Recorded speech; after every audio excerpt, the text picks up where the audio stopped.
Hello friends, welcome to the knowledge info.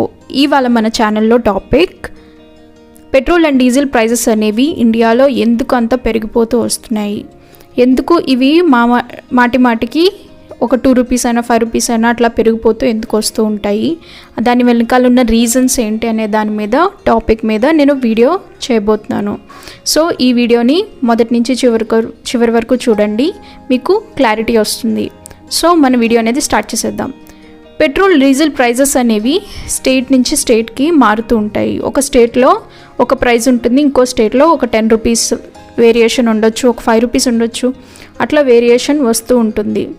అసలు ఈ petrol diesel అనేది మన ఇండియా ఇంపోర్ట్ చేసుకోవడం వల్ల మనం ఈ ఫ్యూయల్ అనేది మన పాపులేషన్కి డిస్ట్రిబ్యూట్ అవుతుందన్నమాట. అయితే మనకి ఎందుకు పెట్రోల్ రిసోర్సెస్ అనేవి, పెట్రోలియం రిజర్వ్స్ అనేవి, ఆయిల్ రిజర్వ్స్ అనేవి మన ఇండియాకి చాలా లేవన్నమాట. ఇప్పటి వరకు ఎక్స్ప్లోర్ చేసింది చాలా తక్కువ పర్సంటేజ్. మన పాపులేషన్కి సరిపోవాలంటే మనం ఖచ్చితంగా ఇంపోర్ట్ చేసుకుని తీరాలి. పెట్రోల్ డీజిల్ అలాంటి మన ఫ్యూయల్గా వాడేవి క్రూడ్ ఆయిల్ నుంచి ఎక్స్ట్రాక్ట్ చేస్తారు. క్రూడ్ ఆయిల్ని మన భూమిని తవ్వి ఇంకా సముద్రంలోని అడుగు భాగం నుండి తీస్తారనమాట.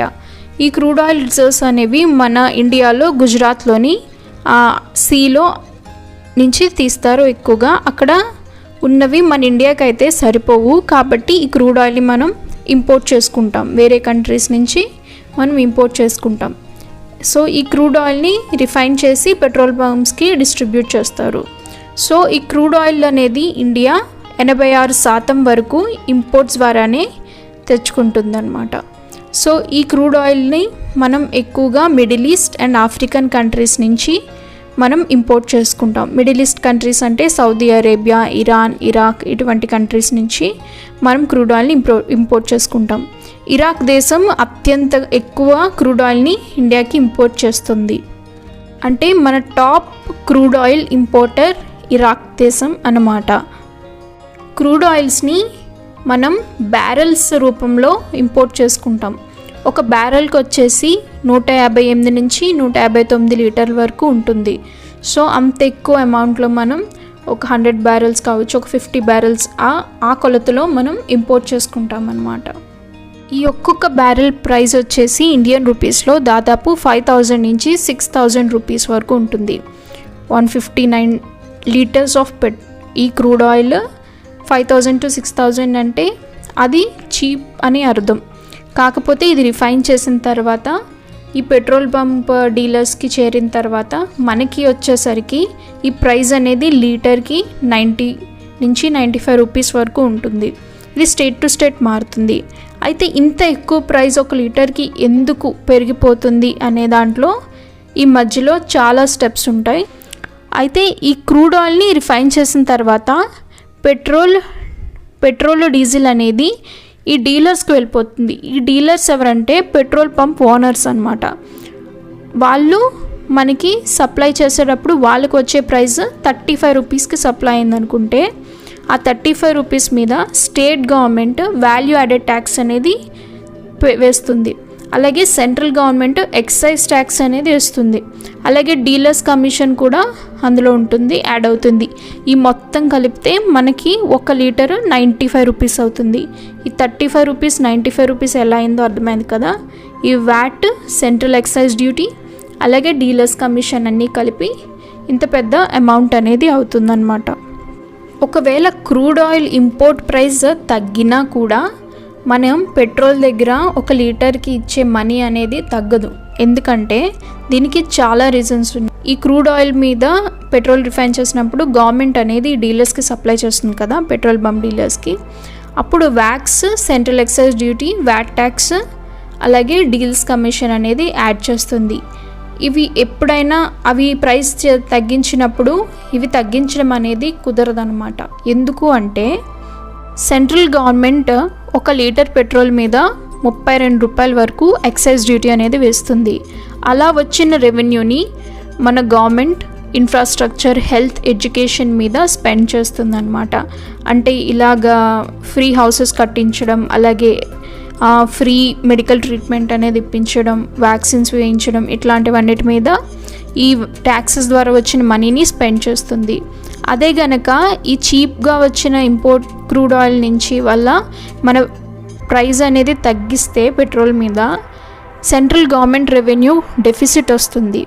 అంటే ఇలా స్కీమ్స్ ఇంప్లిమెంట్ చేయడానికి గవర్నమెంట్కి రెవెన్యూ సరిపోదు. కాబట్టి సెంట్రల్ గవర్నమెంట్ అనేది ఎక్సైజ్ డ్యూటీ తగ్గించలేదు. ఇక స్టేట్ గవర్నమెంట్ విషయానికి వస్తే సేమ్ సినారియో ఇక్కడ కూడా రిపీట్ అవుతుంది. పెట్రోల్ డీజిల్ మీద 21 రూపాయి వరకు వ్యాట్ ట్యాక్స్ అంటే వాల్యూ యాడెడ్ స్టేట్ ట్యాక్స్ అనేది పడుతుంది.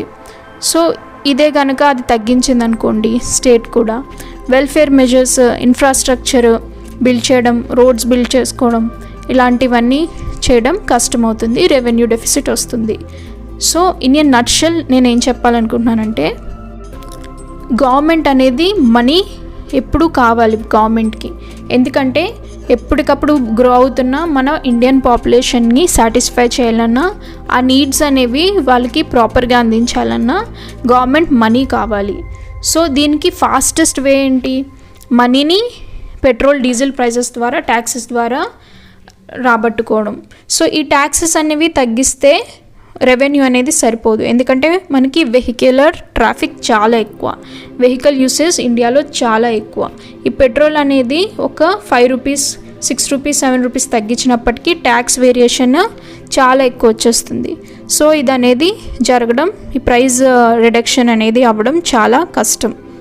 ఒకవేళ government middle class poor families petrol diesel prices భరించలేకపోతున్నారని లో ప్రైజెస్కి తగ్గించినప్పటికీ దానివల్ల ఏమవుతుంది, గవర్నమెంట్కి రెవెన్యూ తగ్గిపోయి ఇన్ఫ్రాస్ట్రక్చర్ సరిగ్గా బిల్డ్ చేయలేదు. అలాగే ఎక్స్పెన్సెస్ మీట్ అవ్వడానికి గవర్నమెంట్ అనేది వేరే ఫారెన్ ఆర్గనైజేషన్స్ నుంచి అప్పు చేయాల్సి వస్తుంది. దానివల్ల డెట్ అనేది, అంటే అప్పు గవర్నమెంట్కి పెరిగిపోతుంది. పబ్లిక్ డెట్ పెరిగిపోవడం వల్ల ఎకనామిక్ బర్డెన్ పెరిగిపోయి కంట్రీలో ఎకనామిక్ స్లోడౌన్ అవ్వచ్చు. ఇది కూడా చాలా డేంజరస్ సినారియో. అయితే పొలిటికల్ పార్టీస్ వారి ఎలక్షన్స్ కోసం స్పాన్సర్స్ చేసుకోవడానికి ఇలా ఈ పెట్రోల్ డీజిల్స్ ద్వారా వచ్చిన ట్యాక్స్ మనీని ఉపయోగిస్తున్నారని కొందరు ఎకనామిస్ట్స్ కూడా క్రిటిసైజ్ చేస్తూ ఉంటారు గవర్నమెంట్ని. అంటే ఈ మనీ అనేది జెన్యూన్గా వెల్ఫేర్ మెజర్స్కి, పూర్ పీపుల్కి, ఇన్ఫ్రాస్ట్రక్చర్స్ బిల్డ్ చేయడానికి జెన్యూన్గా యూజ్ చేయట్లేదని కొందరు ఎకనామిస్టులు వాదిస్తుంటారు. అయితే ఈ ఫ్యూయల్ ప్రైజెస్ అనేవి తగ్గడం ఇంపాసిబుల్. ఎందుకంటే నేను చెప్పిన సినారియో ప్రకారం ఇవి తగ్గించడం వల్ల రిపర్కషన్స్ అనేవి చాలా ఎక్కువగా ఉంటాయి. కనీసం ఈ ట్యాక్స్ మనీని జెన్యూన్గా గవర్నమెంట్ యూజ్ చేస్తే ఇండియాకి మంచి జరుగుతుంది. అలాగే కంట్రీ కూడా డెవలప్ అయ్యి పీపుల్ కూడా బెనిఫిట్ అవుతారు. సో ఈ వీడియో మీకు నచ్చినట్లయితే ఖచ్చితంగా లైక్ చేయండి. ఇలాంటి మంచి టాపిక్స్తో మళ్ళీ నేను చేయడానికి నాకు ఎంకరేజ్మెంట్ వస్తుంది. అలాగే దీన్ని షేర్ చేసి, కామెంట్ చేసి, అలాగే ద నాలెడ్జ్ ఇన్ఫో ఛానల్కి సబ్స్క్రైబ్ చేసుకోండి. Thanks for watching.